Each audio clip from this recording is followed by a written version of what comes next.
वरेण्य जननायक हरिश्चंद्र बक्षपात्र 87तम जयंती अवसर में आयोजित ये वेबिनार रे आम आपण प्रति अभिनंदन अर्पण करूँ। अप्रतिम जननायक दूरद्रष्टा राष्ट्रनीतिज्ञ चाषी और श्रमिक मानकर स्वार्थपाई अहरह संग्राम करुवा जड़े प्रभावी संग्रामी पूर्वतन मंत्री संकल्प और स्वाभिमान प्रतीक स्वर्गत हरिश्चंद्र बक्षपात्र अम्लान स्मृति एक कृतज्ञ जातिर आभूम प्रणति एवं से पुण्य श्लोकंकर 87तम जयंती अवसर में आयोजित समागम आपण मानक प्रतिभरा अभिनंदन अर्पण करुछु। कहवा निष्प्रयोजन अविभक्त कोरापुट रायगड़ा जिल्ला शिक्षारंभ कर गजपति जिला पारलाखेमुंडी में प्रतिष्ठित छात्र नेता श्री बक्षीपात्र रेवेन्सा महाविद्यालय छात्र संसदर सभापति भाव निर्वाचित हो निज नेतृत्व पराकाष्ठा देखाई साम्यवादी विचारधारा प्रभावित स्वर्गत बक्षीपात्र निज समर्पित राजनैतिक जीवन में बहुघात संघात को सामना कर सामाजिक न्याय आंदोलन अन्यतम अधिवक्ता भाव निजक व्यक्त करते। अनुसूचित जनजाति अनुसूचित जाति शिक्षा सामाजिक अनग्रसर चाषी मूल्य सेमानकर स्वार्थर पाई लड़ाई करुवा हरिश्चंद्र कोरापुट रायगड़ा जिला सह समग्र ओडिशा विकास पाई स्वप्न देखिथिले एवं निजको सामग्रिक सही पुण्य श्लोकंकर अवर्तमान रे सृष्टि होईछि एक शून्यता जो शून्यता एजावत भरण होई पारि नाही आ से प्रातस्मरणीय विभूतिंकर अम्लान स्मृति रे प्रतिवर्ष एइभଳି जयंती अवसर रे आमे समवेत हुए चलित वर्ष महामारी कोरोना जिते डिजिटल इंटरफेस रे आम सहित संयुक्त हेबे संप्रति दिल्ली रे अवस्थापित विशिष्ट परिवेशविद माननीय पद्मश्री सुनीता नारायण महोदय सम्मानित अतिथि भाव आम सह संयुक्त अछंती मान्यवर सांसद बरगढ़ श्रीयुक्त सुरेश पुजारी महोदय एवं हरिश्चंद्र बक्षीपात्र स्मृति कमिटी वरेण्य सभापति वरिष्ठ राजनेता तथा पूर्वतन मंत्री श्रीयुक्त पंचानन कानूंगो महोदय उपस्थिति आम पाइछु एवं स्मृति कमिटर साधारण संपादक डॉक्टर लोपामुद्रा बक्षीपात्र उपस्थित रही निवेदन करी डॉक्टर लोपामुद्रा बक्षीपात्र को वरेण्य अतिथि को श्रद्धा और सम्मान सहित मंच को पाछोटी नहीं आसवा।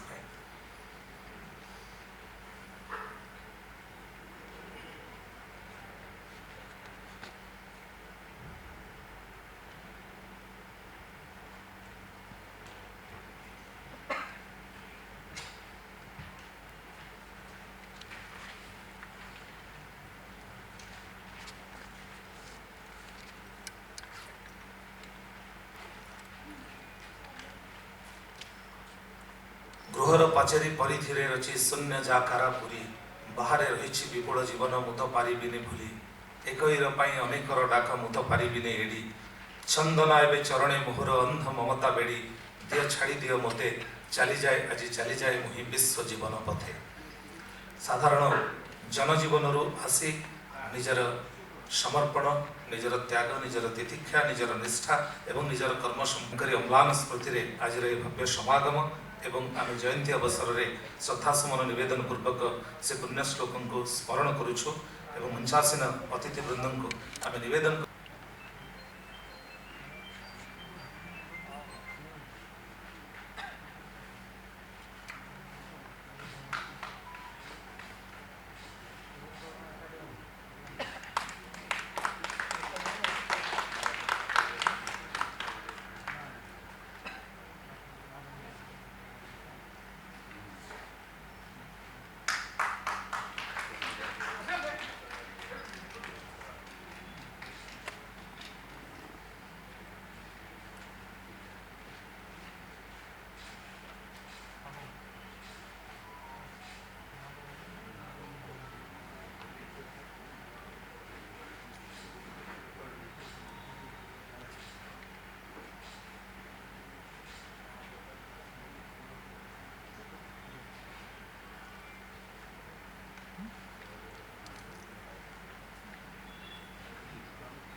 We are also delighted to make the announcement that the chief speaker of the occasion,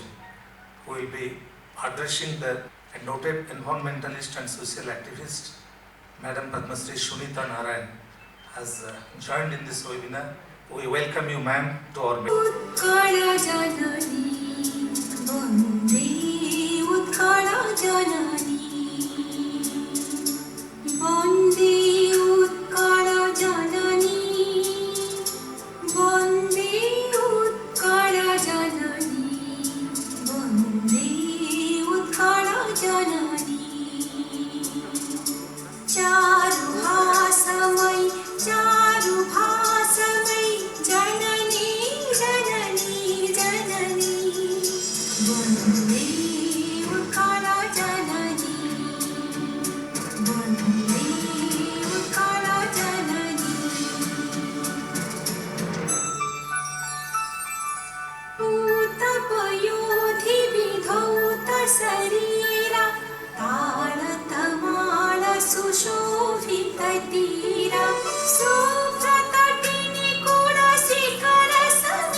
पुणी थे आपण कार्यक्रम परिसर में स्वागत अभिनंदन जनाइवा पूर्वक वरेण्य डॉक्टर सूर्यनारायण पात्र महोदय को माननीय बाचस्पति महोदय को पुष्पचार प्रदान पूर्वक एक कार्यक्रम में स्वागत जनाइवा परे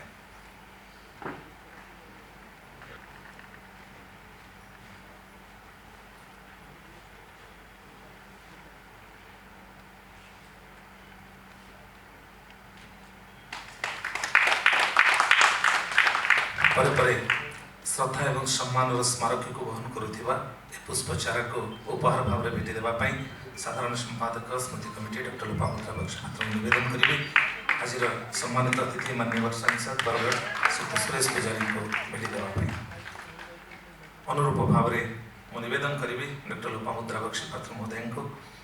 हरिश्चंद्र बक्सी पात्र स्मृति कमिटी सभापति माननीय श्री पंचानन कानून महोदय को अनुरूप भाव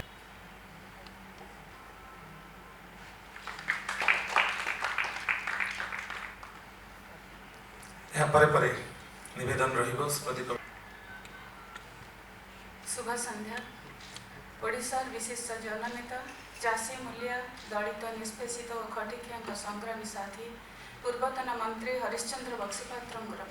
87तम जयंती हरिश्चंद्र बक्सीपात्र स्मृति कमिटी तरफ आज आयोजित कर समारोह में सभापतित्व करथिबा पूर्वतन अर्थमंत्री श्री पंचानन कानून महोदय, मुख्य अतिथि ओडिशा विधानसभा मान्यवर बाचस्पति डॉक्टर सूर्यनारायण पात्र महोदय, मुख्य वक्ता विशिष्ट परिवेशविद पद्मश्री सुनीता नारायण महोदया,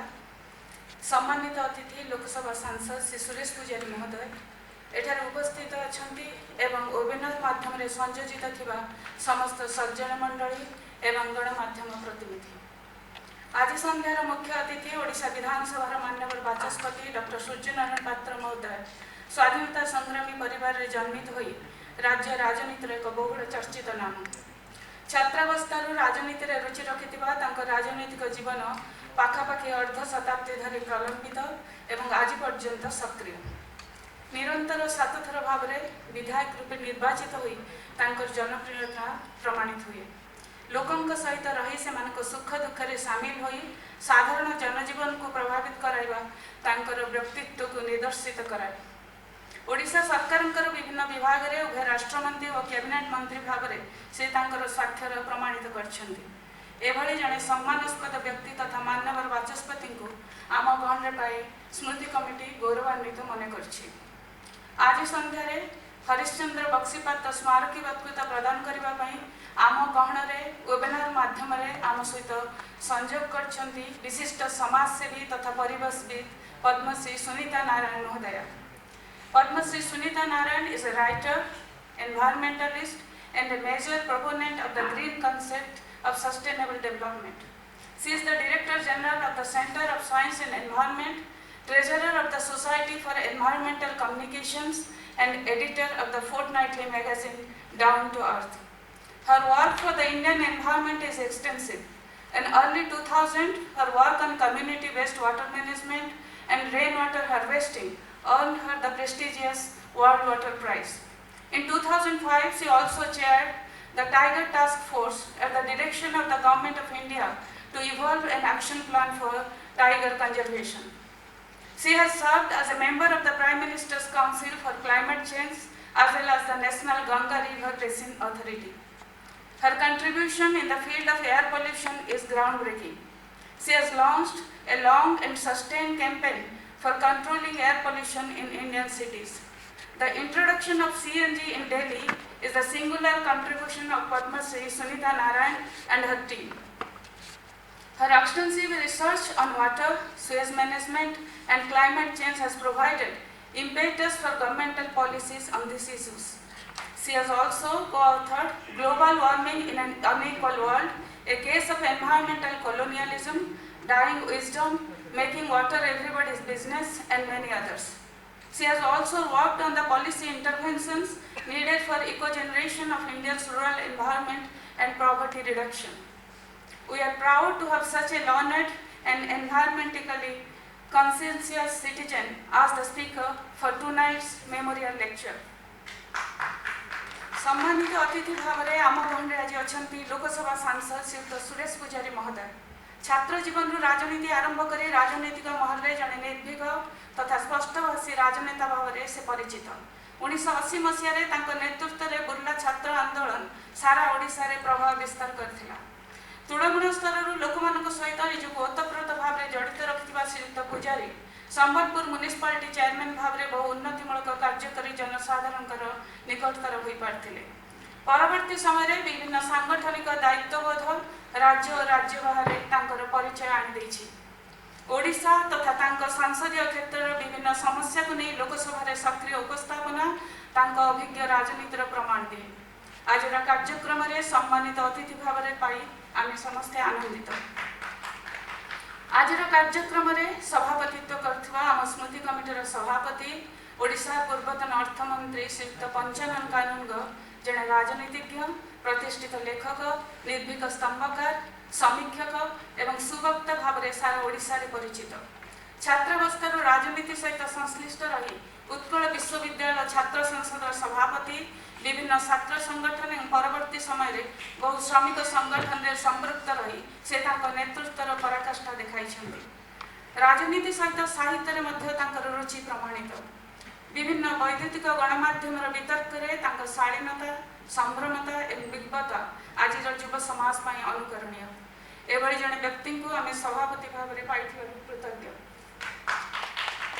एठारे सामिल होइतिबा हरिश्चंद्र बक्सीपात्र शुभेच्छु, साथी, अनुगामी, सर्वोपरि भल पाउथुवा व्यक्ति विशेष एवं विभिन्न माध्यम ए कार्यक्रम में उपस्थित थिबा समस्त सुधीवृंद को मु पुणी थर स्वागत करुछि। उत्कल जननी जड़े संग्रामी संतान, मानववादी चिंतानायक तथा सामाजिक न्याय आंदोलन अन्यतम प्रवक्ता पूर्वतन मंत्री हरिश्चंद्र बक्सीपात्र 27तम जयंती समारोह में आमे तांको भक्तिपूत श्रद्धांजलि ज्ञापन करुछु। सही महान नेता गत 20 वर्षर अवर्तमान स्मृति रक्षा करने बहु सतीर्थ अनुगामी यह स्मृति कमिटी सामिल होती। दीर्घ 19 वर्ष धरी आज तारीख में से जननायक राज्यस्तरीय जन्म जयंती पालित हो किंतु चलित वर्ष एक अस्वाभाविक परिस्थिति तथा कोविड नियम को पालन करी आमे वर्चुअल रे एक कार्यक्रम को आयोजन करिछु। सोशल मीडिया रो विभिन्न प्लेटफॉर्म द्वारा बहु लोक को यह कार्यक्रम में संपृक्त करने चेष्टा करिछु। जातीय स्तर में विभिन्न क्षेत्र में सुनाम अर्जन करथिबा व्यक्तिविशेष माने प्रत्येक वर्ष आज तारीख में समयोपयोगी विषय पर वक्तव्य रखिछन्ति। यह सहित सांबादिकता और समाज सेवा क्षेत्र में 2 जन प्रतिष्ठित व्यक्ति को हरिश्चंद्र बक्सीपात्र स्मारकी सम्मान में सम्मानित करा जाउछि। एही अवसर में तांको द्वारा 1965 मसीह प्रतिष्ठित होइथिबा पाक्षिक पत्रिका लोकनीतिर एक विशेष संस्करण लोकार्पित होछि। एही कार्यक्रम को प्रत्येक वर्ष सफल करिबा पई हमको जे व्यक्तिविशेष माने विभिन्न माध्यम रे सहयोग करि आछन्ति आमे सेमानक निकट रे कृतज्ञ।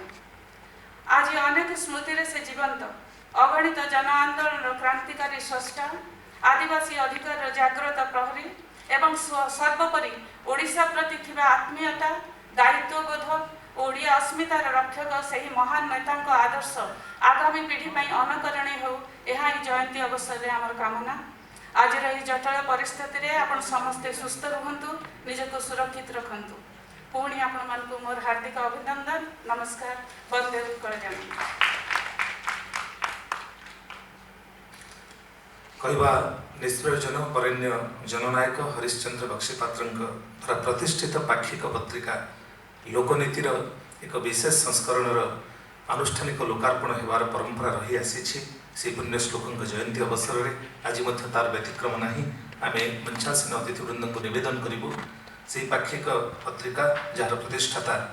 पुण्य श्लोक हरिश्चंद्र बक्सीपात्र से लोकनीतिर विशेष संख्यार आनुष्ठानिक लोकार्पण करने।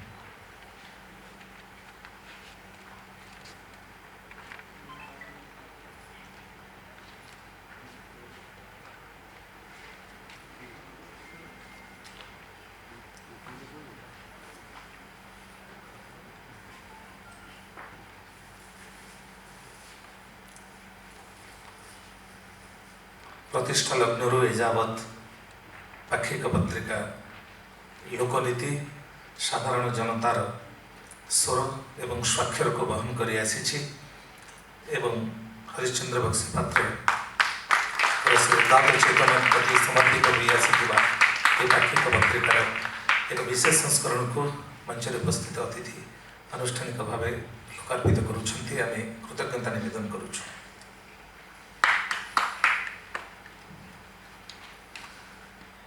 आज सम्माननीय अतिथि भाव मंच मंडन करिथिबा माननीय सांसद बरगढ़ श्रीयुक्त सुरेश पुजारी महोदय विशेष भाव में जड़े स्पष्टवादी राजनेता भाव बेस परिचित एवं वरेण्य जननायक हरिश्चंद्र बक्सीपात्र से उदात्त चेतनार से महार्घ दिग दिगंत को उन्मोचित से करिसेंति निज अध्ययन माध्यम एवं एभली जड़े विशिष्ट जननायक स्मृति रे समर्पित जयंती उत्सव से वरेण्य अतिथि भाव आसीन हो आम समस्त को कृतज्ञ करिसेंति। आम निवेदन करूँ माननीय श्रीयुक्त सांसद श्रीयुक्त सुरेश चंद्र पुजारी महोदय को से संबोधन माध्यम वरेण्य जननायक प्रति श्रद्धार्पण करेंगे। स्मृति कमिटीर सभापति सम्माननीय श्रीयुक्त कानंगो, स्मृति कमिटीर संपादिका भौणी डॉक्टर लोपमुद्राम बक्सीपात्र,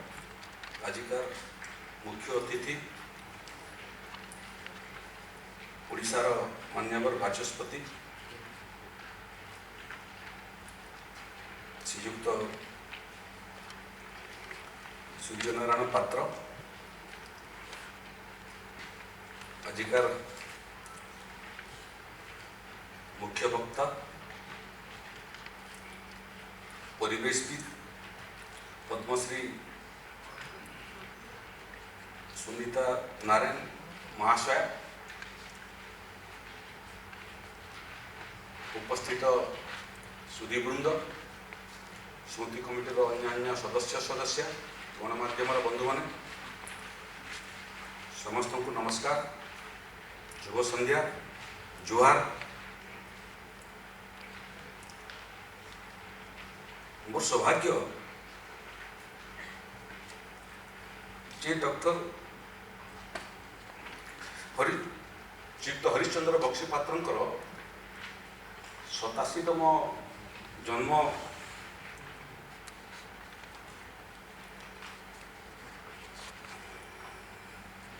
दिन अवसर ये कार्यक्रम थरे दी थर मु दर्शक भाव में उपस्थित होती प्रतिवर्ष स्मृति कमिटी तरफ ये कार्यक्रम आज प्रथम थर मंच रही विपद कहबार जो सौभाग्य से स्मृति कमिटी जो माने उद्योक्ता अच्छा से बहुत बहुत धन्यवाद। मंचर प्रकृत राजनीति क्षेत्र में थिबार लोक मैंने ही आम मंचर बसचु मंच सामने जो माने बुद्धिजीवी उपस्थित अच्छा से भितर बहुत जन बहुत एभलिया व्यक्तित्व अच्छा जो मैंने राजनीति क्षेत्र में काम करती जो मैंने राजनीति करथुवा लोकों को दूररू देखती से मानकर राजनीति उपरे गोटे नुआ एवं विचित्र अवधारणा तैयारी हुई किंतु जो माने भितर अच्छा से अनुभव भिन्न एवं आज भृगु बाबू मोर सहयोगी हरिश्चंद्र बक्सी पात्रंकर गोटे स्मरणिका मत देते से समसामयिक बहुत राजनेता लेखा दुईपर पढ़िया मत सुजोग मिलला एवं सेमिति श्रीयुक्त हरिश्चंद्र बक्सी पात्र को निकटरू देखिबार एवं तांकर सान्निध्य पाइबार मध्य सौभाग्य मत मिली सांगे काम करिबार सौभाग्य और सुजोग मत मिली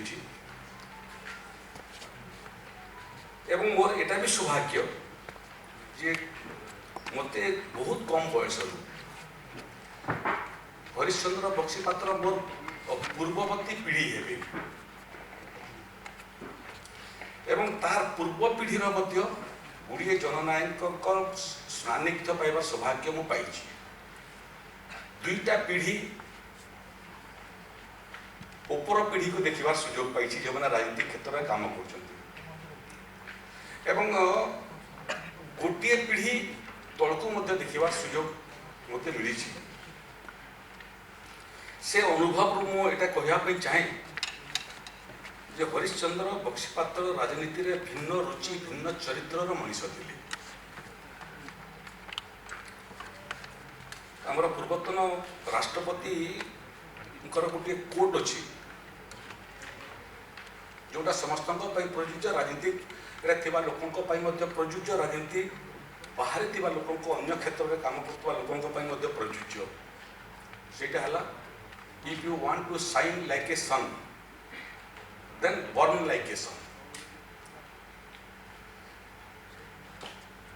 सूर्य भाया जदि चमकीबा चाहते ताले सूर्य भाया जलंतु राजनीति रे सफलता पाइथिबा लोक बहुत चमकुचंती बहुत लोक भी चमकुचंती जो मानकर निजे जलंती नहीं अन्यर जलिबार शक्ति संग्रह करी चमकी थांती आजिकल अन्यर बैटरी व्यवहार करी टर्च हेबार किसी आपत्ति नहीं बहुत कम व्यक्तित्व राजनीति अच्छा जो माने निजे जलिकरी समाज को आलोक देवाई चेष्टा करी समाज को आलोक दौ दौ निजे जली था मोटामोटी अर्ध शताब्दी पर्यंत निजे जलिकरी समाज को आलोक देवार जो जो हाथ गणती राजनेता ओडिशा रे मोर देखिबारे सृष्टि होती एवं निजे जलिकरी समाज को आलोक देवार सांगे सांगे निजे चमकी बोधे से भितर हरिश्चंद्र बक्सी पात्र अन्यतम आ बहुत समय तो मत लगे राजनीति रहू रहू जे राजनीति रे सफलता प्राप्ति करने पद सफलता नुह हरिश्चंद्र बक्सीपात्र 3 थर एमएलए थिले बोलिकरी हुए तो विधानसभा कागज पत्र थिबो 2 थर मंत्री थिले बोलिकी हुए तो सरकार कागज पत्र रहिबो जो पदरे आपण रही केते थर निर्वाचन जीति सेटा जेतिके महत्वपूर्ण नुह गोटे राजनेता से जीवन में केते जली एवं केते आलोक प्रदान करिछि एवं समाज प्रति तार निष्ठा और प्रतिबद्धता यहाँ हूँ मापदंड गोटे राजनेतार व्यक्तित्वर आकलन करने हूँ तो इतिहास तार ना ही न पारे आम तो जो इतिहास पढ़ुलु से इतिहास रे मोगल जुग तो गोटे चैप्टर थिला मुझे पाठ पढ़ुली मेट्रिक इतिहास पढ़ुली पूरा इतिहास 1/3 मोगल जुग उपर थिला एवं से मोगल जुगर इतिहास पढ़ु पढ़ु से भितरे गोटे कोण रे कहीं ना कहीं महाराज छत्रपति शिवाजी के बाबद गोटे पाराग्राफ थी तो केते लंबा जनकर इतिहास केते पृष्ठार इतिहास सीटा जी महत्वपूर्ण सफलतार तुमर ना इतिहास क्यों कोण रे छपा है केतेटा वाक्य और केतेटा शब्द व्यवहार जी महत्वपूर्ण नुह भारतीय समाज मोगल जुग एवं औरंगजेब को जिते जिते मन पकेब जिते जानिब ताठू अधिक महाराज छत्रपति शिवाजी को जाने गोटे राजनेता सफल राजनेता आखिरे दुईटा आखि मनीष समस्त दुईटा आखि जो मनीष दलित निष्पेषित गरीब लोकर कष्ट जंत्रणा देखिकरी जार गोटे आखिर लोतक बाहर करुणार लोतक एवं जे अत्याचारी जार अत्याचार फल तार ये अवस्था से व्यक्ति विरुद्ध रे अन्य आखिरे अग्निस्फुलिंग देखा मिले मत लगे से ही सफल राजनेता हरिश्चंद्र बक्सीपात्र गोटे आखिरे लोतक देखी करुणार लोतक समाज दुखी रंगी लोकंर जो दुख दुखर करुणार लोतक गोटे आखिरे एवं अन्य आखिरे समाज को परिवर्तन करने समाज को अन्याय अत्याचार मुक्त करने जो अग्निस्फुलिंग अन्य चक्षुरे मु देखी एठी उड़ीसार अर्ध शताब्दीर इतिहास रे उड़ीसा भाषा आंदोलन हो उड़ीसा सीमा आंदोलन हो उड़ीसा रे छात्र आंदोलन हो उड़ीसा रे कृषक मानकर आंदोलन हो उड़ीसा रे श्रमिक मानकर आंदोलन हो गुड़ी आंदोलन तांको संगे मध्य 20-21 वर्षर छात्र थिला बेलू मत भी सुजोग मिली सौभाग्य मिली संगे काम करने श्रमिक संगठन गुड़िए श्रमिक संगठन मध्य हरिश्चंद्र बक्सीपात्र नेतृत्व नौले एवं से श्रमिक आंदोलन रे मध्य गुड़िए श्रमिक संगठन संगे मुझे धीरे धीरे धीरे धीरे जो चेहरा एवं जो चरित्र हरिश्चंद्र बक्सीपात्र पाखरे मु देखुली धीरे धीरे धीरे धीरे समाज रे सीटा लोप पाइबाटा बसला एवं सफलतार बहुत बड़ दिग है किमिति अन्य को जलैबा एवं निजे आलोक जलुछु है देखा समाज को जलैकरी निजे चमकीटा भारी सहज निजे जलिकरी चमकीबाटा सहज नुह हरिश्चंद्र बक्सीपात्र अवर्तमान रे मत जानी नहीं नुआ पीढ़ी केते दूर हरिश्चंद्र बक्सीपात्र बाबद में जानी थी पुराणा पीढ़ी आपण मैंने जो मैंने वरिष्ठ उपस्थित अच्छा से मैंने आहरी ठार निकट निकट को देखी थी किंतु गोटे कथा स्पष्ट धीरे धीरे राजनीति रे नीति नैतिकता समाप्त हवा लगे संघर्ष राजनीतिर चरित्र बात पड़गला समाज प्रति निष्ठा और प्रतिबद्धतार व्यापक अवक्षय आरंभ है ज्ञान गारिमार जो भूमिका थिला गोटे राजनेता को सफलतार शिखर रे पहुँचापी धीरे धीरे तार आवश्यकता समाप्त हो गला आज ये हरिश्चंद्र बक्सीपात्र 87तम बर्थ एनिवर्सरी रे तो मोर यहीटा ही कामना हम जी जो माने निजे जलिकरी गणतंत्र को रुद्धिमंत करिसंती जो माने निजे जलिकरी राजनीति को रुद्धिमंत करिसंती एवं जो माने निजे जलिकरी समाज को आलोक प्रदान करिवार प्रयास करिसंती उड़ीसा रे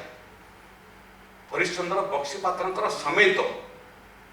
धीरे धीरे धीरे धीरे समाज सेमान को भूलिबाटा आरंभ कलानी पूर्वज को भूलिक पूर्वजंकर इतिहास भूलिक कौन जाति केवे आगू बढ़ी ना ये स्मृति कमिटी जो मैंने आयोजन कर धन्यवाद देवा कथा गोटे व्यक्तित्व ना कम से कम वर्ष को थे स्मृति कमिटी सभा खंडे हो पारे स्मृति सभा हो पारे से अवसर में मैगाजिन फेगाजिन बाहर करके आम लोकों पाखक पहुँचा चेष्टा करुचु मोर आशा मत मत मोर दल जो दायित्व देछि से दायित्व मत भारत वर्षर प्रत्येक प्रदेश को प्रत्येक भाषाभाषी अंचल को जीवार मत सौभाग्य मिली भारत वर्ष एभलिया प्रदेश नहीं जो प्रदेश को मु दलीय काम जाए नहीं दलीय काम जीवा भितर दलीय काम करू करू से जातिर चरित्र से भाषाभाषी लोकंकर चरित्र से इतिहास सेटा टिके शिखा जाना टिके जो सुजोग पाई से सुजोग आधार में कहवाई चाहे ये प्रदेश अच्छा जो मैंने पूर्वज को आज मन रखी पश्चिम बंगाल भाया गोटे राज्य जो तो मु व्यापक भाव में प्रभावित थी जे गोटे बंगाली साहित्य संस्कृति कला राजनीति स्वाधीनता आंदोलन रे भूमिका ये सब जिते चरित्र थी से सबु चरित्र बंगाली जनमानस आज भी बंचिक अच्छा कहीं ना कहीं आम ओडिया जाति ओडिशा आम दिगरे बहुत पछरे अच्छु आसतु आज दिन में यहाँ ही संकल्प हो जो मैंने आमर पूर्वज जो मैंने आमर भाषा को रुद्धिमंत कर साहित्य को रुद्धिमंत कर राजनीति को रुद्धिमंत कर राज्य को एवं देश को गौरवान्वित कर जो अम्लान स्मृति से स्मृति को केमती आम साइती रखा एवं आगामी पीढ़ी पाखे पहुँचेबा सेटा ही ध्येय हो आपण समस्त को नमस्कार बहुत बहुत धन्यवाद प्रदान हुई आसूची चलित वर्ष आम वरेण्य अतिथि द्वारा समाज सेवा क्षेत्र में एवं वरिष्ठ सांबादिकता क्षेत्र में उल्लेखनीय अवदान पाई दुई जन प्रख्यात व्यक्ति को एठारे संबोधित करूँ समाज सेवा क्षेत्र में आम मंच स्वागत करूँ डॉक्टर सेवा महापात्र महोदय को मंच उपस्थित रही अतिथि द्वारा संबोधित होगापी महाशया समाज प्रति उत्सर्गीकृत थिबा परिवार रे जन्म ग्रहण करी जीवन सारा सेवा लगे डॉक्टर सेवा महापात्र रही समर्पित परिणत बयस कार्य केवे भी विरत होई नाहंती नाम कामर यह एक सुंदर संयोग आज नारी समाज पाई आपण आदर्श डाक्तरी शिक्षा पर स्त्री और प्रसूति विभाग विशेषज्ञ भावे आपण सरकारी स्तर में स्वास्थ्य विभाग बहु उच्च पदवी रही अनेक गुरुत्वपूर्ण निष्पत्ति नहीं एसहित समाज संस्कार क्षेत्र में आपंकर अवदान उल्लेखनीय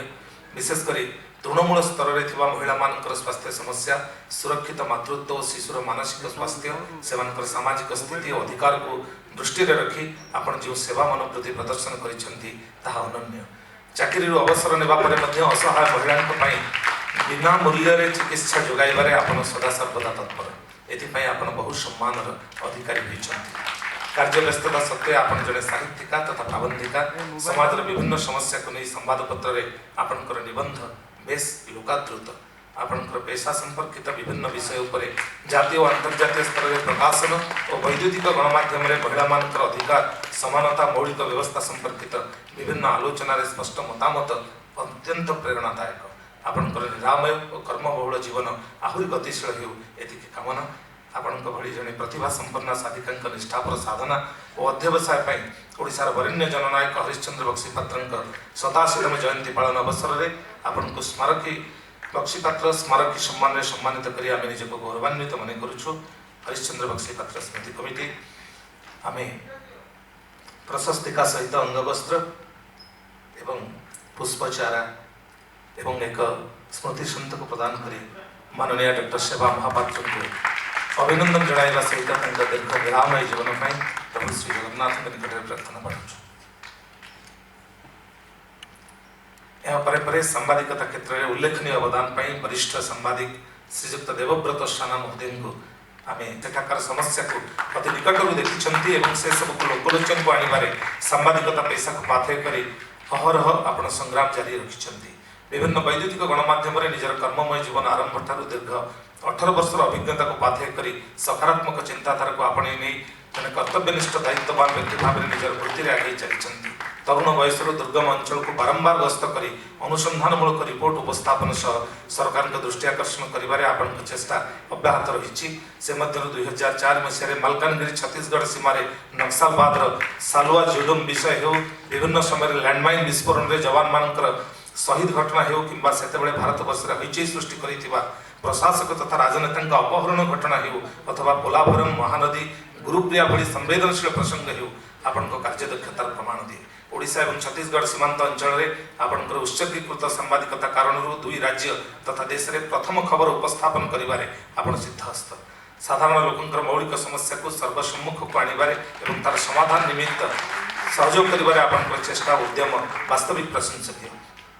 ସେହି ନିଷ୍ଠାପର ସାଧନା ଓ ଅଧ୍ୟବସାୟ ଆପଣଙ୍କ ଚଲାପଥକୁ କୁସୁମିତ କରୁ, ଏହା ହିଁ ଈଶ୍ୱରଙ୍କ ନିକଟରେ ପ୍ରାର୍ଥନା। ଓଡ଼ିଶାର ବରେଣ୍ୟ ଜନନାୟକ ହରିଶ୍ଚନ୍ଦ୍ର ବକ୍ସି ପାତ୍ରଙ୍କ 87ତମ ଜୟନ୍ତୀ ପାଳନ ଅବସରରେ ଆପଣଙ୍କ we are very much honored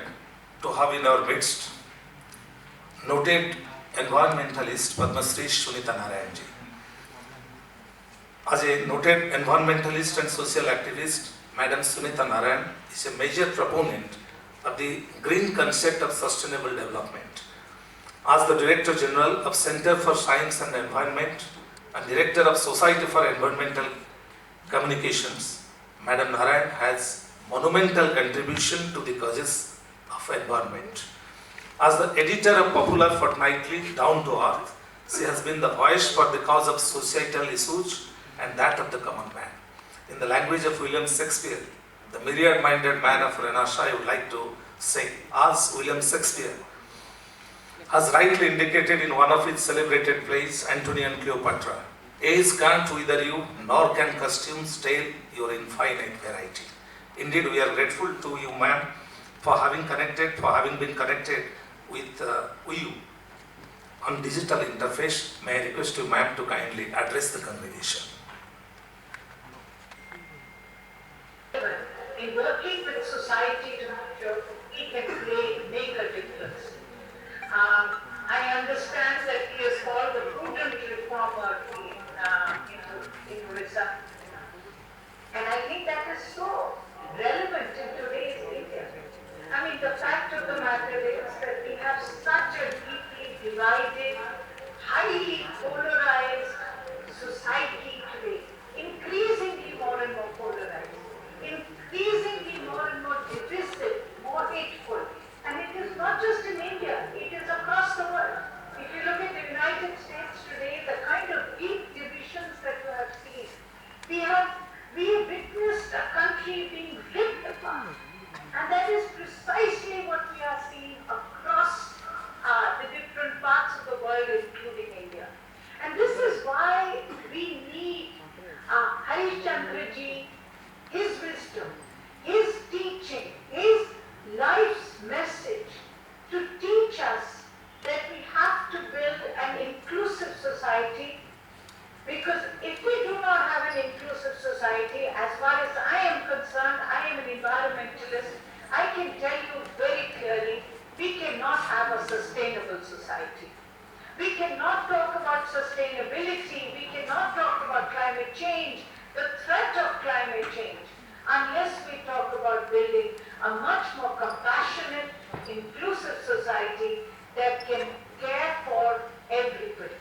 And I think this is really the biggest message that I take away today from his life, from his message, that we have to be able to have a civil discourse in our countries, a discourse which can understand each other's positions, can build on the strength and the wisdom of each other's positions, and then work our way forward. And this is really what I think is today's most important need. When I look at the world today and I look at the many challenges that we have, this is a time time in the world when the world is in, it's the most challenging, tumultuous time in the world. We have all challenges. We have the challenges of poverty. We have the challenges of marginalization. We have the challenges of displacement of people. We have the challenge that Odisha has, the biggest challenge of very rich lands and very poor people. The richest lands of our country have the poorest people. Where the mineral wealth is, where the forest wealth is, where the water comes from, also has the poorest people of our country. And this challenge is one of how we are going to manage our resources, how we are going to do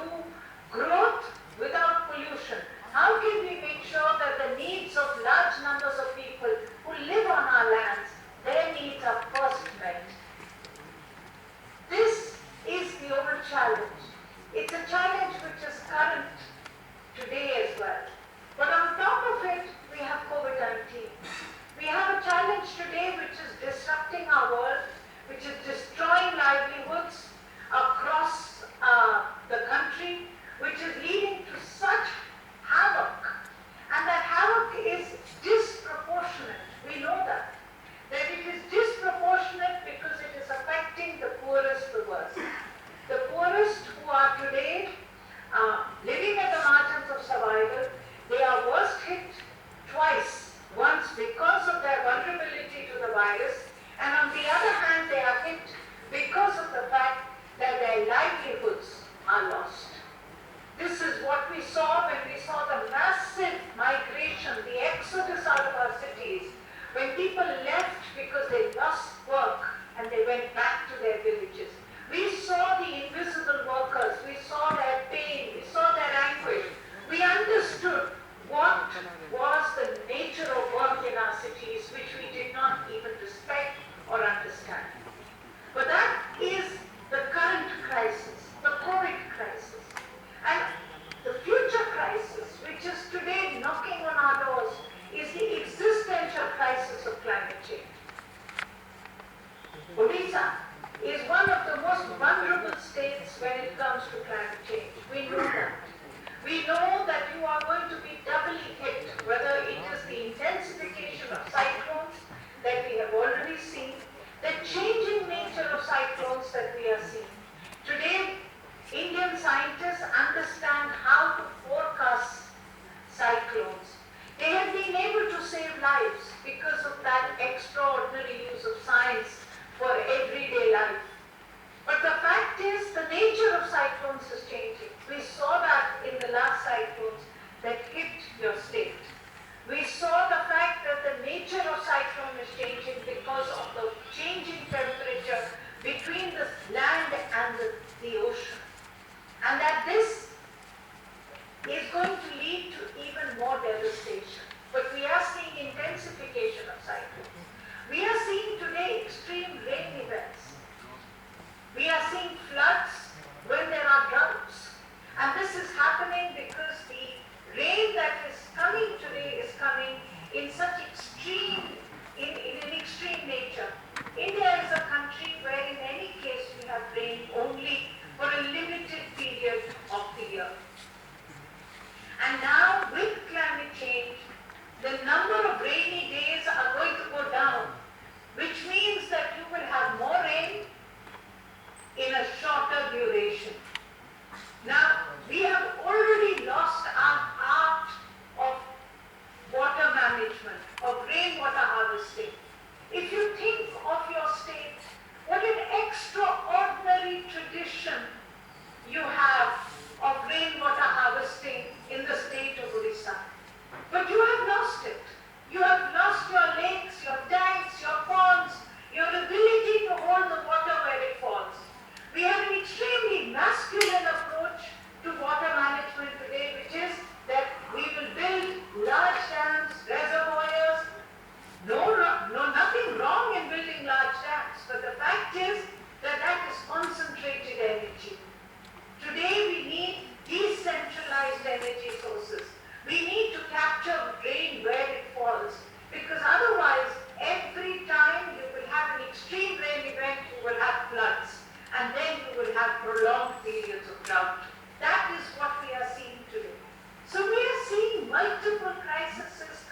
together. We are seeing years of work of our procrastination, prevarication, our inability to deliver services to people where it matters, our inability to build an inclusive society so that we can do mineral development not in a way that we can destroy the lives of people and destroy forests, but actually find a way in which we can balance the needs of development with the needs of environment. We have not done this adequately. We have never concentrated on building that inclusive society which would be sustainable. But today, when these multiple crises are coming together, I would only say to you that the disruption of today, the enormous disruption of today, should teach us of the tomorrow that is going to come. And it should make us aware of the need to do things differently. And this really is where the opportunity is. The fact is we can do things differently. The fact is we can think out of the box and rebuild a society post-COVID, which is actually a society which is both sustainable and inclusive. Now this is really where I think that the real possibility lies. If you look at what has happened in the COVID time, and I talked about the migration of large numbers of people from their homes back to the village.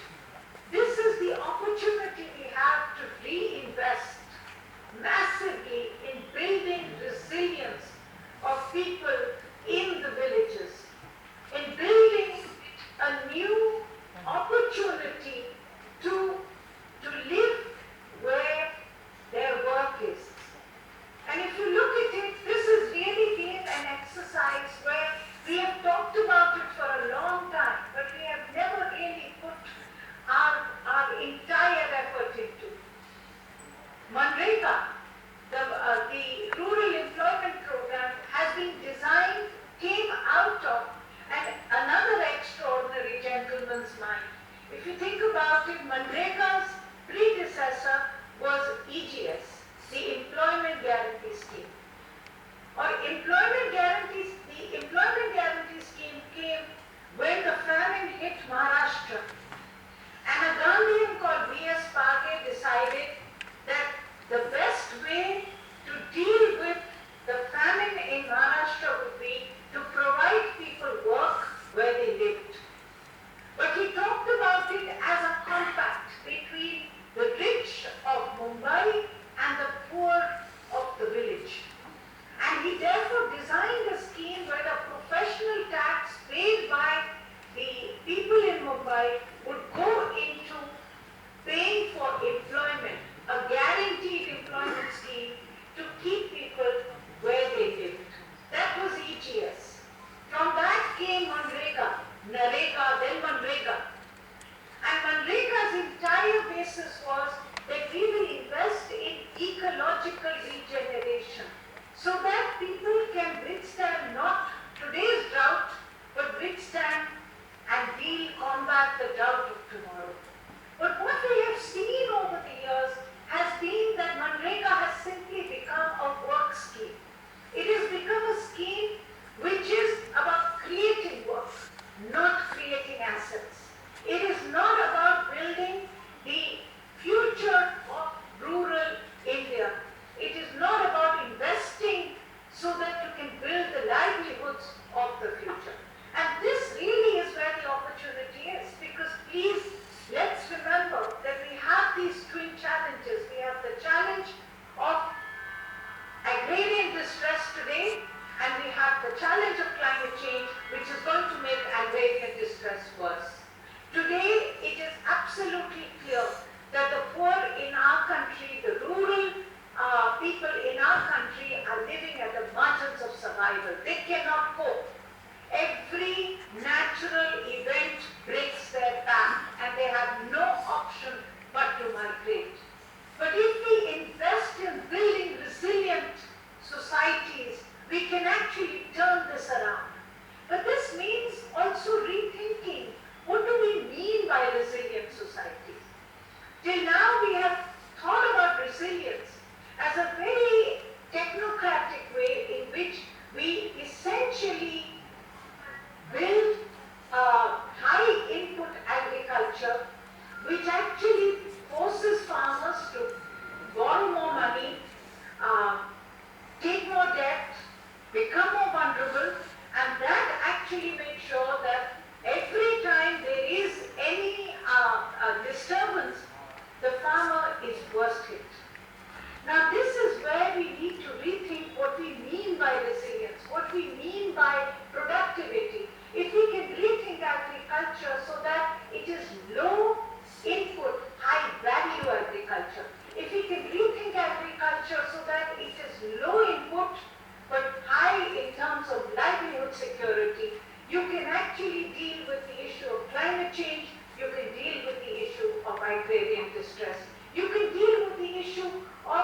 system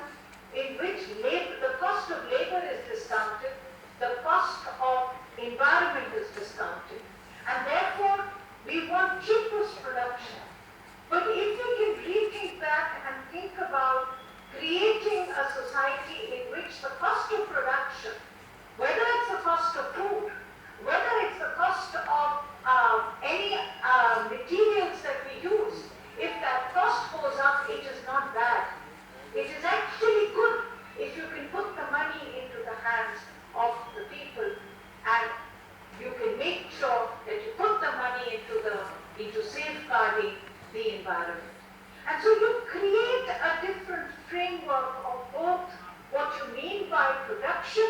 what you mean by consumption. Because if the cost of production goes up, then the cost of consumption will also go up.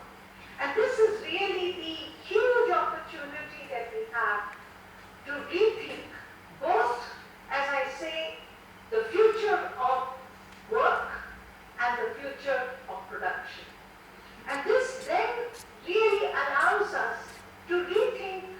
what we can do in terms of rebuilding and re-looking at urban livelihoods for the future. If you look at it today, we have a situation where our cities are literally collapsing because of migration on one hand, because of urban poverty on the other, and now with the new crisis of the environmental degradation. If you cannot breathe clean air in your cities, you really have lost the right to life. If every breath you take is poison, then this development is actually not development anymore. If your cities are full of garbage, which then leads to urban diseases, then we have also lost the right to well-being. So we need to think about the urban crisis also from the point of view of an employment opportunity. And this is really where the option for the future again lies. I mean, the fact of the matter is, if you look at water pollution today, and I have looked at some cities in Orissa, it is very clear that most of your cities today are connected to underground sewage systems. But we have not thought about those underground, not sewage systems, underground septic tanks. But we think about those as old, something that is of the past.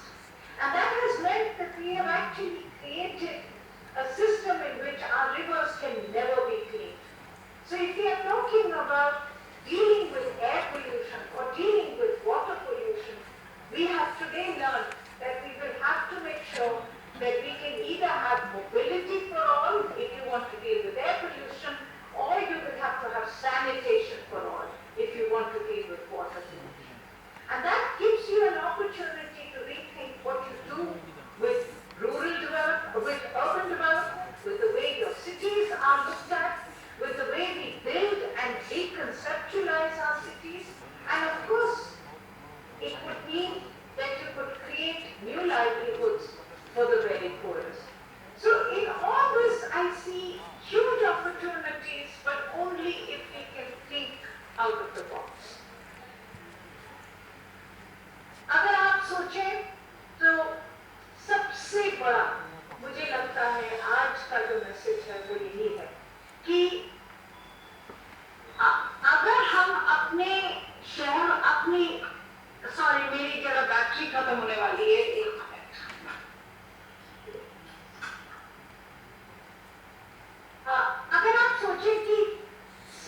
माननीय बाचस्पति ओडिशा विधानसभा Shri doctor Suryanarayan पात्र महोदय को आसर को संबोधित करने।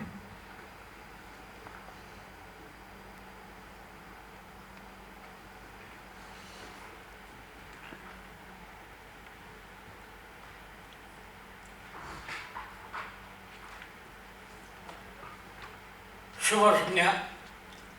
समस्त को नमस्कार। स्वर्गत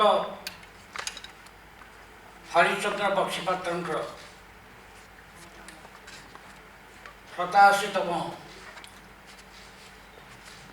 जन्म जयंती अवसर में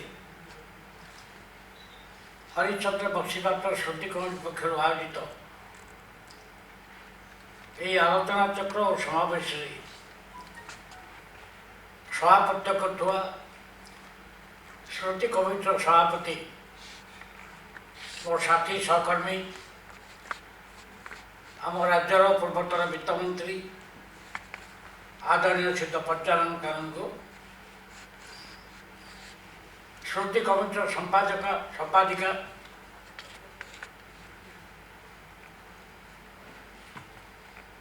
झील श्रीमती लोपमुद्रा देवी अल्प समय पूर्व विशेष कारण जो आज अन्यतम अतिथि सम्बलपुर सांसद आदरणीय सिद्ध पुजारी वर्तमान किसी समय पूर्व आपण मैंने वेबनाइज पद्मश्री सुनीता नारायण ठार एनवायरमेंट मिनिस्टर वक्तव्य शुणिले से भौणी हरिश्चंद्र बक्सीपात्र को भल पाउथुवा ताम संपर्क में आसीथिबा तांको स्नेह करुथुवा तांको सह विभिन्न कार्य सहयोग करथिबा आउ स्मृति कमिटी सहित संपर्क करथिबा सुदीवृंद भाई और भौणी माने प्रेस मीडिया बंधुगण स्वर्गत हरिश्चंद्र बक्सीपात्र जीवनी एक अर्ध शताब्दी इतिहास। तुलसी दुई पत्र बासिला परी सुदूर ओडिशा अविभक्त कोरापुट जिले में से जन्मग्रहण कर छात्र जीवन ही पराकाष्ठा से लोक देखते सुदूर कोरापुट जिले में आदिवासी हरिजन बहुल अंचल लोकों भितर जो दारिद्रता था से दारिद्रता विरुद्ध संग्राम करने से छात्र जीवन ही से सहित संपर्क स्थापन करके आंदोलन आरंभ कर देते। छात्र जीवन रे एवं कार्यक्षेत्र में चिंताधारा वामपंथी चिंताधारा थिला। हरिश्चंद्र बक्सीपात्र कहले लोके कॉम्रेड बोली कहते अविभक्त कोरापुट जिला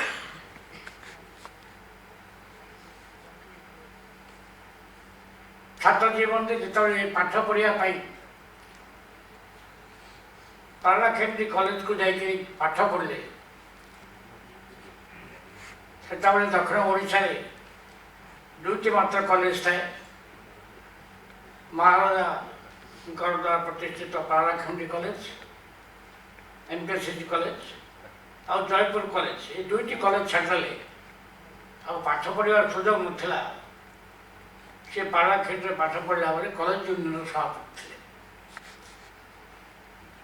परवर्ती मुहूर्त से रेवेन्सा कॉलेज को आसिले। रेवेन्सा कॉलेज में पाठ पढ़ला बेले कॉलेज यूनियन सभापति और छात्र आंदोलन से जोग देते से समय रे ओडिशा रे वामपंथी चिंताधारा बहु शिक्षित लोक थे। आजिकल तो वामपंथी दल तो कम शिक्षित लोक देखा मिले किंतु से समय एमती गोटे थिला ओडिशा रे वामपंथी चिंताधारा दल रे आउ सोशलिस्ट दल रे बहुत शिक्षित लोक से समय से दल सहित संपुक्त रखुले से चिंताधारा निजक उत्सर्ग करते 1956 मसीह ओडिशा प्रदेश गठन पर सराईकला खरसुमा जितेबले ओडिशा बाहर को चलीगला से समय 56 मसीह ओडिशा गोटे विराट छात्र आंदोलन होता से रेवेन्सा कॉलेज छात्र नेता थे से आंदोलन जो से पाद दे बाहर आ जेल गले से जो दक्षिणी आख्या दि जाऊला कटक माटी आ दक्षिणी आख्या दिगला ना से राज्यस्तरीय छात्र नेता हो पारे तापर निज कर्मक्षेत्र अविभक्त कोरापुट जिला को जो गले से तत्कालीन आंध्र प्रदेश नवाब जो थे तेलंगाना मूवमेंट होता रईत सभा चाषी मानकर शासन कोंडापल्ली सीतारामैया दिए तेलंगाना राज्य में भारत स्वाधीन को ये प्रकृत स्वाधीन नुहे जो पर्यंत ये देश धनिक मैंने लोप पाई ना से आह्वान जो रईत सभा दक्षिण भारत में आरंभ होता तार छिटा कोरापुट जिले में पड़ा तार नेतृत्व मानव हरिचंद्र बक्सीपात्र नहीं एवं प्रजामेली करते आंदोलन करते से आंदोलन रे से कोरापुट जिले में जड़े ओडिया लोक भाव आगक आसते 1903 मसीह जिते ओडिशा प्रदेश गठन करने उत्कल सम्मेलन या कोरापुट जिलार प्रभाव से दक्षिण भारत बहुत थिला तेलुगु भाषा संप्रदाय लोक प्रभाव बहुत थिला एवं आदिवासी हरिजन मानक जो आंदोलन चलता नेतृत्व नौली से ओडिया जाति ओडिया भाषा किपर सुविधा सुजोग कोरापुटवासी पाइपर एवं से भाषा केमती बच रही तार से आगधार नेता थे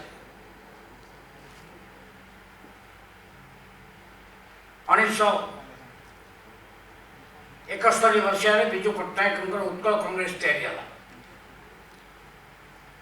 विजु पट्टनायक जिते राज्यसभा टिकेट श्रीमती इंदिरा गांधी की मांगिले इंदिरा गांधी श्रीमती इंदिरा गांधी स्वागत विजु पट्टनायक को एत भाव घृणा करते से राज्यसभा टिकेट देवाई प्रस्तुत है ना तेणु विजु बाध्य आम राज्य स्तर में उत्कल कांग्रेस तैयारी कले उत्कल कांग्रेस गठन है उत्कल कांग्रेस सरकार कला किंतु दुर्भाग्य विजु बाबू ओडिशा मुख्यमंत्री हो पारे ना स्वतंत्र उत्कल कांग्रेस राजनीतिक प्रभेद रहा और ये राजनीतिक प्रभेद भितर विजु बाबू मुख्यमंत्री तो नहीं पारे जड़े तृतीय व्यक्ति सहित विश्वनाथ दास को आनिक ओडिशार मुख्यमंत्री कराला। 1974 मसीह भारत वर्षर इतिहास एक नुआ घटना घटला। से नुआ घटना हूँ सुप्रीम कोर्ट द्वारा इंदिरा गांधी जो निर्वाचन जीति थे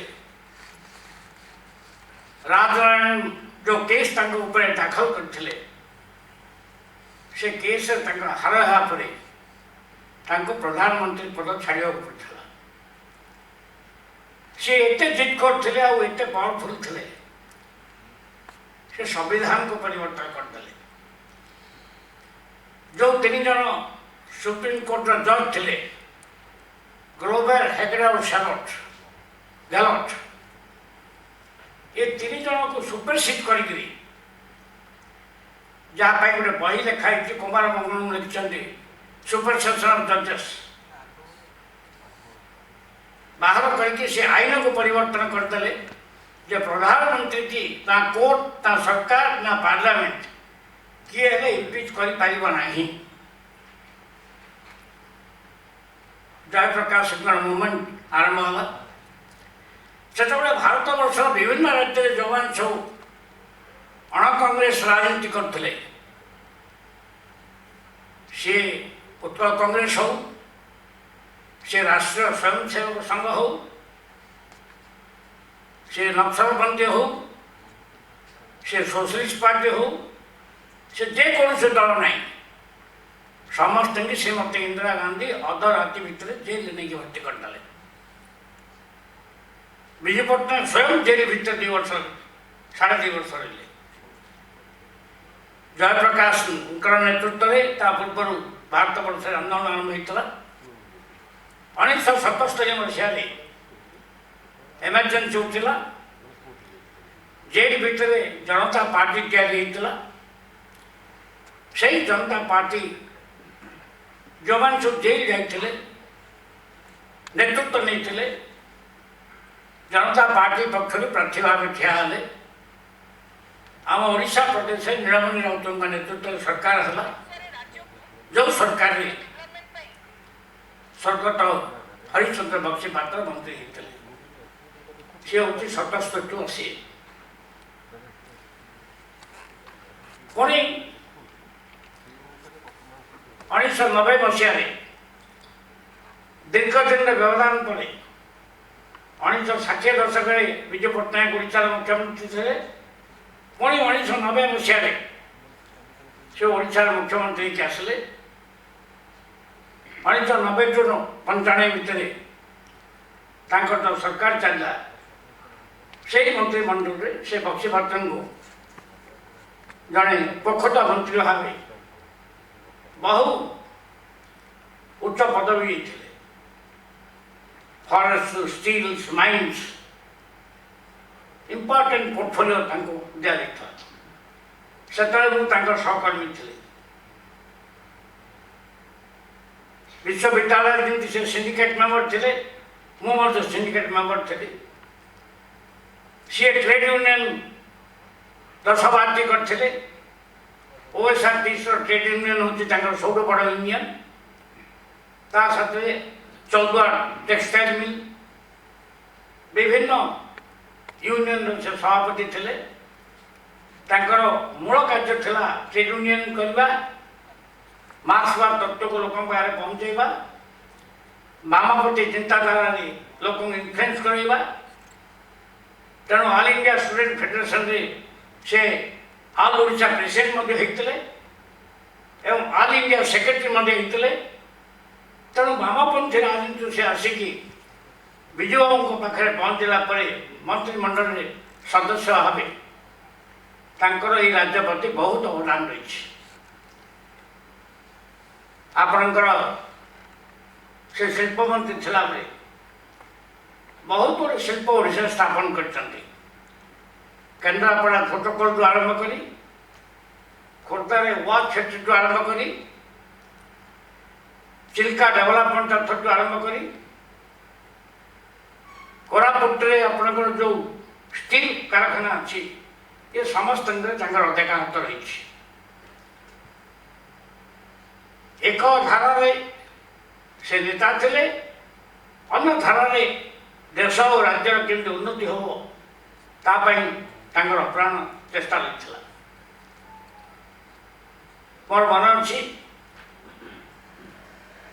जिते बक्सी बाबू मिसिक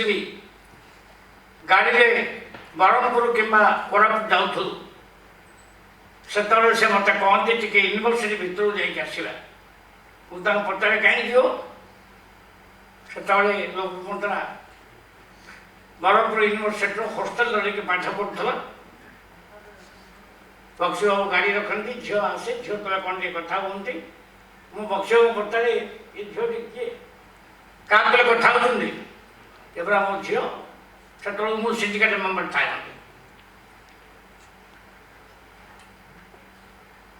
आम राजनीतिक बंधुता थलु आम चिंताधारा एक थिला जेहेतु आम उभय वामपंथी चिंताधारा आसलु विजु बाबू मंत्रिमंडल थिला बेले आम जन भितर बहुत सामंजस्य रही बक्सी बाबू 2000 मसीह आम समर्थी छाड़ी चलीगले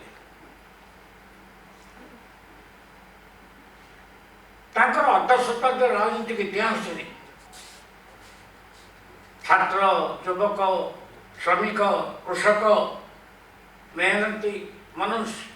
ये समस्त से प्रेरणा थे मोर मन अच्छी जिते मुझे कौन मंत्री कि विधायक नी 77 मसीह आमर मन आसता है जेहेतु जनता पार्टी सरकार ओडिशा अच्छी भुवनेश्वर गले आम दल सरकार अच्छी आमको लोके पचारे से समय जो मैंने सब मंत्री थे घर को कि ऑफिस को जावाई रास्ता नाला बक्सी बाबू जड़े ही लोक आम मान डाकिकी रूम रे बसाऊे चा दौले जलखिया दौले खाया दौले एवं बसिक राजनीति कथा से इंस्पिरेशन से सपोर्ट आज पर्यटन आउ किए देवा सेमती आम बंधुता था सेमती आशीर्वाद था से आशीर्वाद से बंधुता ना आम ए स्थान में आज पहुँची पारि था 2000 मसीह भगवान आम पाक छड़े नहीं जाते सी राजनीति आरंभ करते मेहनत मनुष्य स्वप्न केवे ना मु जीवन में मंत्री हे आजिकल का टोका राजनीति कला बासी दिन आरंभ चिंता कर दौरान मुझे एमएलए हे मुझे मंत्री हे मुझे कार किणमी कार चढ़ी बुले किंतु से समय आम जो मैंने वामपंथी राजनीति करूँ बक्सी बाबू का नेतृत्व आम सब आंदोलन करूँ केवल स्वप्न भाव नु जे आम विधायक हो भुवनेश्वर विधानसभा बसू मंत्री हबू शासन कर किंतु समय आमको परिवर्तन रे आणिक पहुँचेला बक्सी बाबू को पहुँचेला मत पहुँचेला पंचानन कानून को पहुँचेला समस्त की पहुँचेला किंतु आम जीवन प्रारंभ में आम के स्वप्न भाव नु जे आम गोटे समय आसो राज्य मंत्री हबू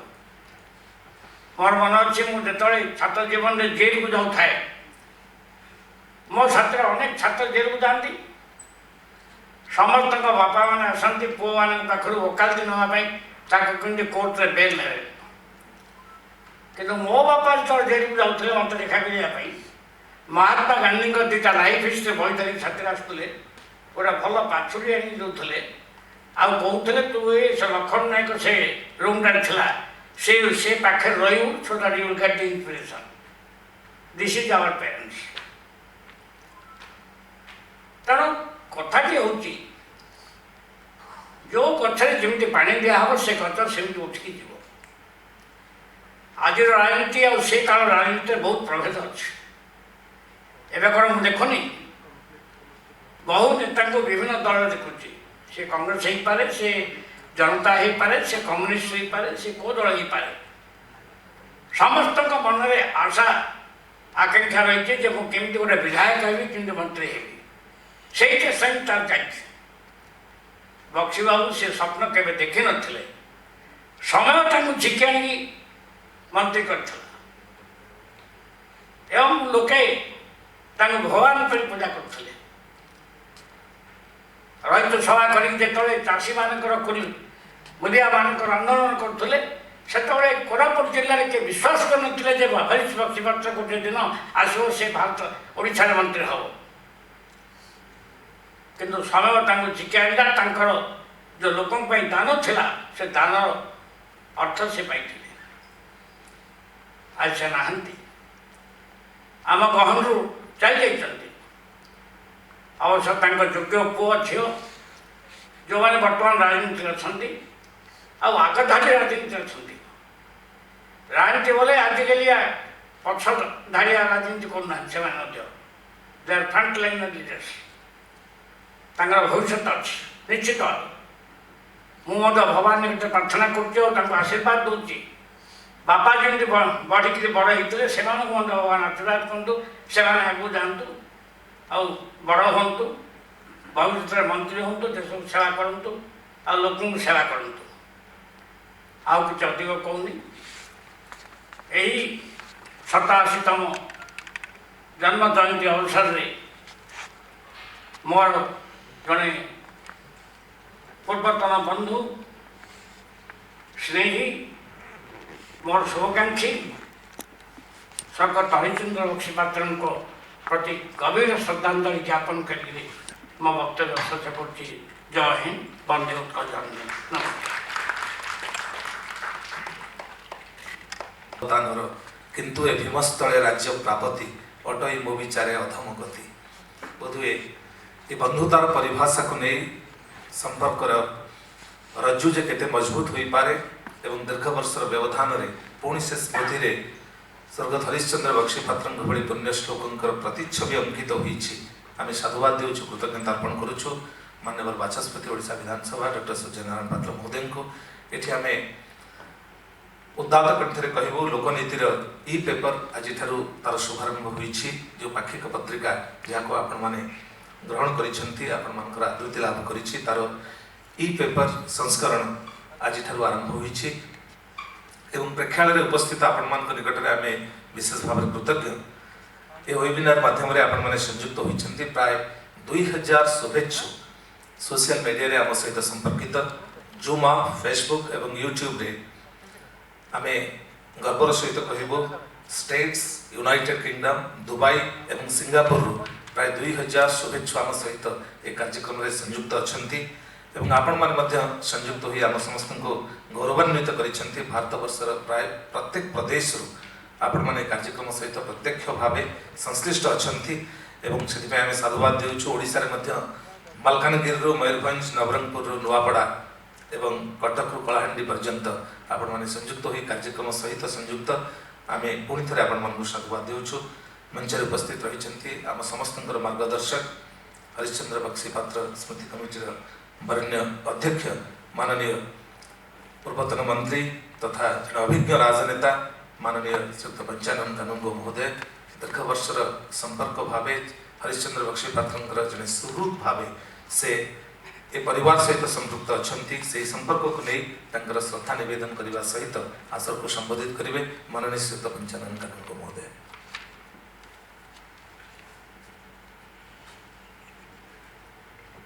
प्रथमे यहाँ उद्देश्य आम ये समवेत होइछे से दिवंगत श्रीयुक्त हरिश्चंद्र बक्सीपात्र उद्देश्य आत्मा उद्देश्य मु श्रद्धांजलि ज्ञापन करुच्ची, विनम्र प्रणति जनाऊँगी। ये सभा शेष है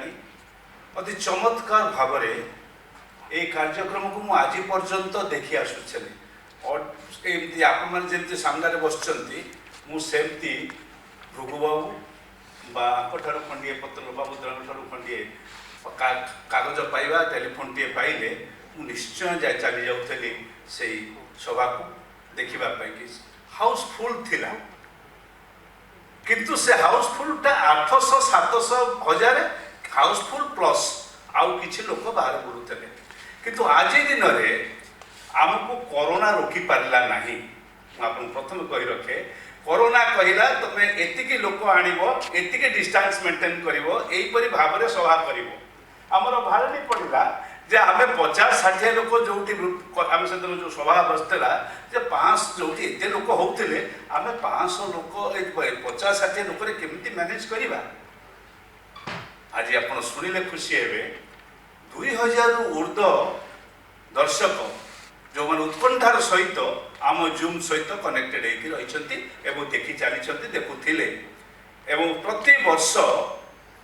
ये कमिटी स्मृति कमिटीर निष्पत्ति क्रमे से समय तत्कालीन गोटे गोटे व्यवस्था को नहीं आलोचना हुए अति मु भावुची मोर कहवा यहाँ अत्यधिक अति बाहुल्य हो पारे दुष्टता भी हो पारे से रखुची से कथा कहवाई कि ए राज्य रे एपरी एक आलोचना चक्र प्रति वर्ष संगठित हवा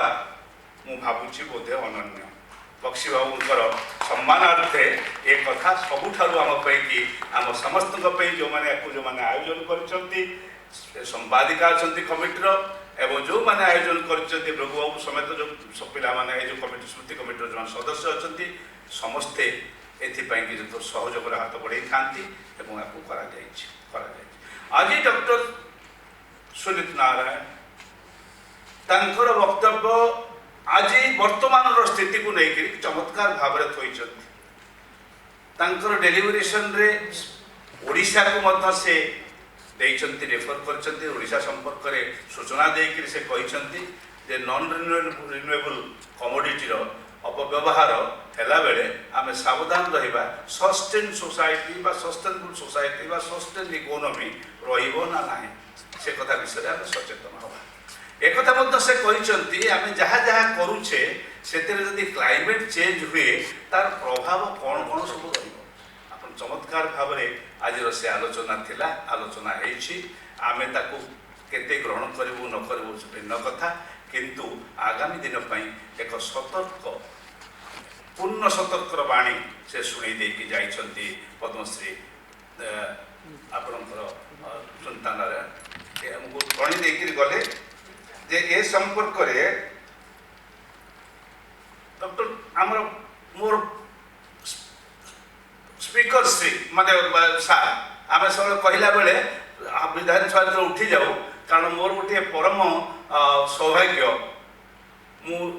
श्रीयुक्त हरिश्चंद्र बक्सीपात्र जो कैबिनेट रे मंत्री थे मुझे समय 1977 मसीह विधानसभा सदस्य थे एणु सांगे बसी बड़ भाई मोर से सांगे बसी देखी एवं से शिखी एवं आउ एक सौभाग्य परवर्त अवस्था रही सांगे परवर्त अवस्था मोर आज जे स्पीकर सार ये बस आम स्पीकर सार समस्त संबोधन तले मुख्यमंत्री था बोधे से कहे स्पीकर सार श्रीयुत सूर्यनारायण पात्र महोदय आज मुख्य अतिथि चमत्कार भाव में से इतिहास और श्रीयुत बक्सीपात्र को लेकर वक्तव्य रखिंट अनुज प्रतिम बंधु श्रीयुत पूजारी गले निभारी से वक्तव्य रखिक गले आपण समस्ते आसुँच अधिक समय नापी कि यार किसी अवकाश ना कारण आम जो टॉपिक जो विषयटी निर्णय करूँ सुंदर भाव में शुणिले तार समस्त वाक्य कार्यगुड़िक देखिले आशा करी आपण मैंने निश्चित भाव में यही जो प्रदूषण मुक्त ये जो क्लाइमेट चेंज जो बर्तमान जो संघर्ष चली बर्तमान भारत पृथ्वी में संघर्ष चली जो थे आम अधिक क्षति क्षति भितर को ठेली जाऊँ से निज जीवन रे किपरि मुक्त हवा निज व्यक्तिगत जीवन को केमती मुक्त रखा तार प्रमाण आज आम समस्ते ये गोटे गोटे गछ दिगला आज दिन में समस्त को गोटे गोटे गछ दिगला तार से गोटे प्रतीक धर्मी करा जो दुई जन को आम ये संबर्धित करे कमिटी तरफ संबर्धित करे जनकर तो जड़े मोर बड़ भौणी एकदम माने आप भावे आश्चर्य वास्तव से मोर बड़ भौणी पिला बेलू जहाँ पाखे स्कूल रे पाठ पढ़ला बेले मुझे मोर सान भाईर ये जाहिर करी ना सेवा से वास्तव में आज सेवा पाई पुरस्कृत हेले जो मैंने चयन कले मुझे अशेष अशेष धन्यवाद देवी एपरी भाव में चयन करछन्ती एवं जो युवक बंधु प्रतिभाटी को चयन करछन्ती से मध्य गोटे व्यवस्था भितर एते कम बयस जोटी प्रतिभा को हत्या करा जाए,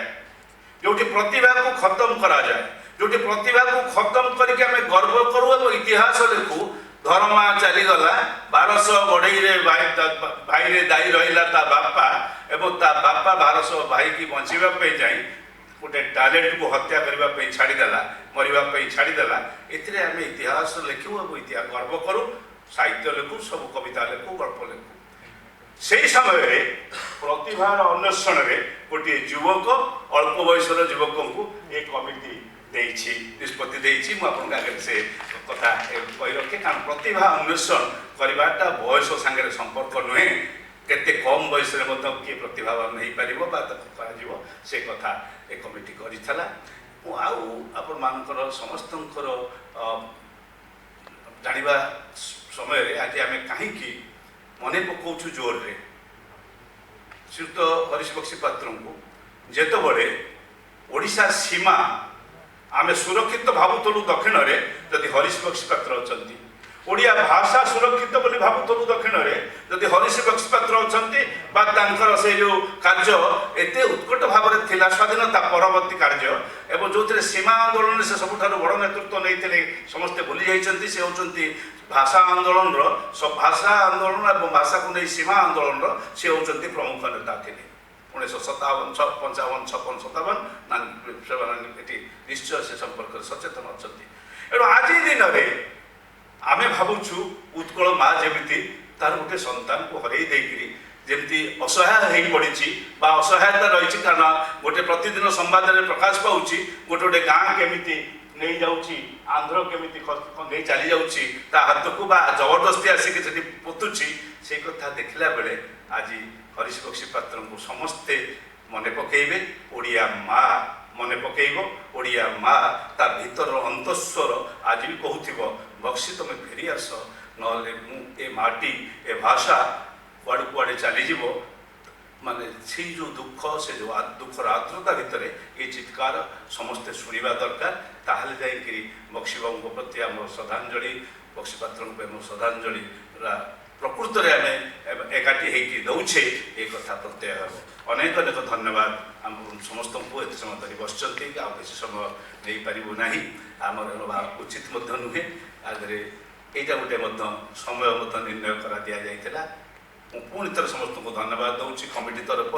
स्मृति कमिटी तरफ एवं आपण मैंने समस्ते आज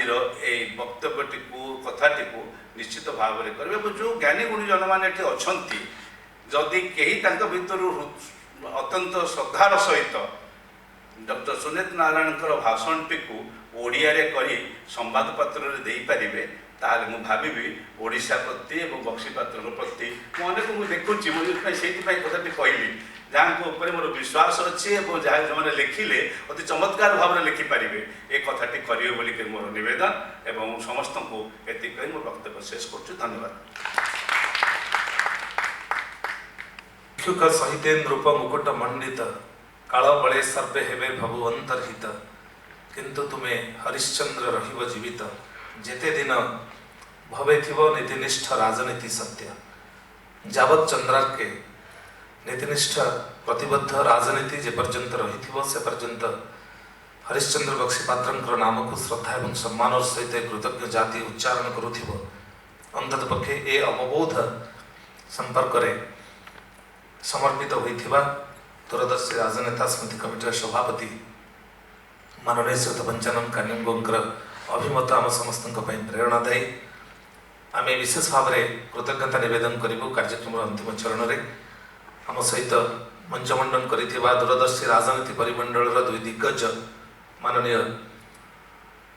डॉक्टर सूर्यनारायण पात्र महोदय एवं माननीय पंचानन कानूनगो महोदय निकट में कृतज्ञता निवेदन करूँ एवं आम गहण मिलानी नहीं जाइथिबा माननीय सुरेश पूजारी महोदय निकट में अभूम कृतज्ञता एवं मंचमंडन करिथिबा साधारण संपादिका लोपामुद्रा डॉक्टर लोपामुद्रा बक्सी पात्र को विशेष धन्यवाद एवं कृतज्ञता निवेदन करूँ। सर्वोपरि जो माने डिजिटल इंटरफेस रे वेबिनार माध्यम आम सहित संयुक्त अच्छा समस्त निकट में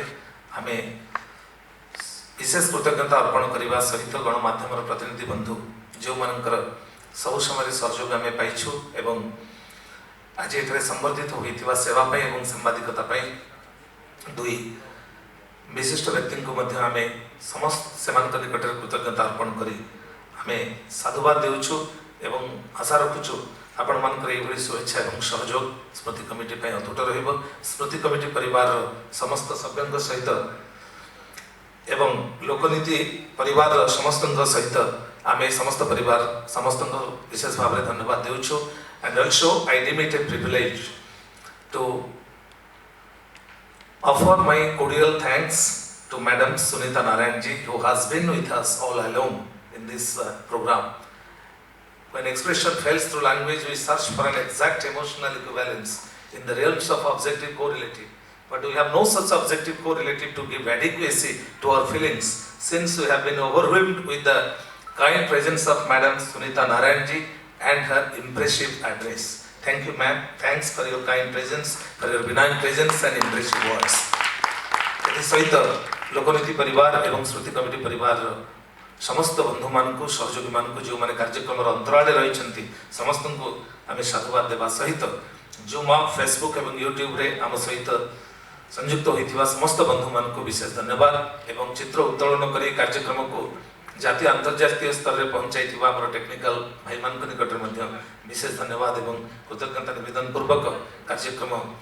समाप्त करने पूर्व आपण मान निवेदन रहिबो दंडायमान पूर्वक जातीय संगीत गायन रे आपण माने संयुक्त होई सम्मान निवेदन करिबे।